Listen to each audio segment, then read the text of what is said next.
Healthy Scratch Red Wings Report, presented by 5v5hockey.com.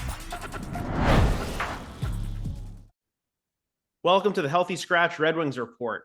Today, we start our player profiles from the 2022-2023 season. In this series, we're going to go through every single player on the Red Wings, go through number 1, their statistics throughout the season. Number 2, their advanced stats. Number 3, their contract situation. And number 4, where do they fit on this team going forward? One of Steve Yzerman's most underrated free agent signings last offseason, in my opinion, was David Perron. He was second on the team in points. Look at his stats. He played every single game, all 82. He had 24 goals, 32 assists for 56 points, -7, 52 penalty minutes, 6 power play goals, had 16 minutes, basically 17 minutes of ice time, 12% shooting percentage. Now, we bring up his advanced stats. 84 percentile for his wins above replacement is very, very good. 34 years old. I mean, playing on that second line is sometimes coming up onto the first. Very, very effective still, even like later on in his career. Even strength offense, 58 percentile. So pretty average. And I mean, he was more of a power play specialist. And we see that from looking at his power play advanced stats, 87th percentile. Scored some goals, lots of assists. He was very, very effective on the power play. Even strength defense is something that actually kind of, I don't want to say surprised me, but I was pleasantly surprised with it. 76 percentile. I mean, that's definitely above average. Is it amazing? No, but is it very good? Absolutely. So that's something that David Perron brought to the table that I never knew that he really would. He wasn't a penalty kill player, so that's why you're saying not available. And then finishing 88th percentile. So he knows when to score. When he gets an opportunity, he's putting the puck in the net. Now, his contract situation is actually very, very good. $4.8 million. He's got another year left. He'll be here this season coming up. He signed a 2-year deal as an unrestricted free agent last year, and then he'll be unrestricted again, and he'll be 35 years old. So it's a number that I'm absolutely comfortable with for that type of production for someone that's basically getting 60 points. Is he a first-line player on this team? Maybe. Is he on another team? Absolutely not. But he's definitely top 6.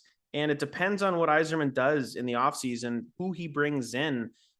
Perron could obviously fit in on that top line with Larkin and Raymond. He could slot in on the second line as well. And obviously having that kind of defensive capability too, even if he's not scoring, you do have some defensive instincts there. So to have him just in the top 9, even on a third line role, playing at 5-on-5, he's definitely defensively responsible. And I think that's something we're going to see.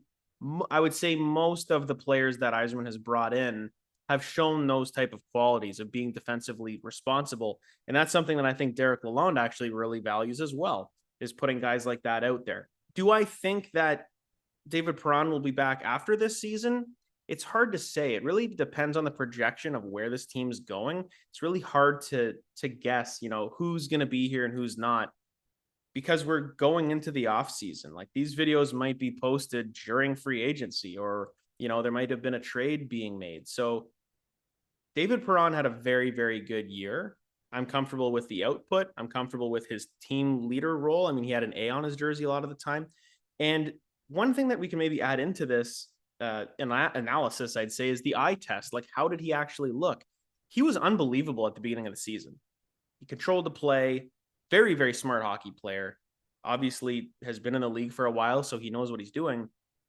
But there were times where, you'd see a puck come around the wall on a power play, and just the way that he would pick it up. And it was like, the best word to say is graceful. Pick it up, take a second, make the play, and always make, most of the time, the right play. That's hard to teach somebody. You see a lot of these NHLers, they panic too. And David Perron isn't usually one that's panicking. He was doing some, I'd say, Datsuk-esque moves in terms of, and I don't mean to compare Datsuk and Perron, they're completely different players, but in terms of holding onto the puck that extra second, making somebody skate past you, and then you have all the time in the world to make the right play. And we saw that on the left flank on the power play time and time again. I think Perron got hurt during the season, something undisclosed. He did play every game, but it looked like he slowed down a little bit in terms of his speed at a random time in the first third of the season. And there was one really funny game, the one where he scored the hat trick. I forget who they played, but I remember tweeting that David Perron should be shot into space because he wasn't playing well. And right after I tweeted that, he scored 3 goals in a row for a natural hat trick. And I said, who do you want me to do next? So going forward, I am a fan of David Perron. I do expect a lot from him, but going forward, he's going to be on that either the top line, the second line. He'll be on the power play, and he'll be a veteran presence for this young Red Wings team.